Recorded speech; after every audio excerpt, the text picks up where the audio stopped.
Welcome to TG24 TV. నేను స్మలత. మేడ్చల్ జిల్లా ఉప్పల్ నియోజకవర్గం మీర్పేట హెచ్పీ కాలనీ 4వ డివిజన్ ఫేజ్ 1 చౌరస్తాలో ఉన్న గాంధీ విగ్రహం వద్ద ప్రతి మాసము అమావాస్య రోజున 25 నుండి 30 మంది ఆర్య వైశ్యులు 2 సంవత్సరాల నుండి అన్నదాన కార్యక్రమాన్ని నిర్వహిస్తున్నారు. ఈ సందర్భంగా వారు మాట్లాడారు.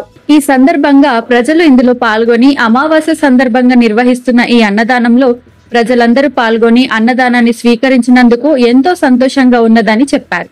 ప్రతి మాసం ఈ అన్నదాన కార్యక్రమం ఉంటుందని తెలిపారు.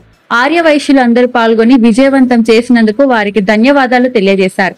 ఈ కార్యక్రమంలో ఆర్య వైశ్యుల కుటుంబ సభ్యులు S Shankaraiah, K Ramana Kumar, Bhaskar Rao, Govardhan, Lakshman, Y Srinivas, B Ramesh, S Shiva, N Srinivas, Arya Vaishya కుటుంబ సభ్యులు ప్రజలు పెద్ద సంఖ్యలో పాల్గొన్నారు. Hi, నేను Satyasri. Please do subscribe TG24 TV.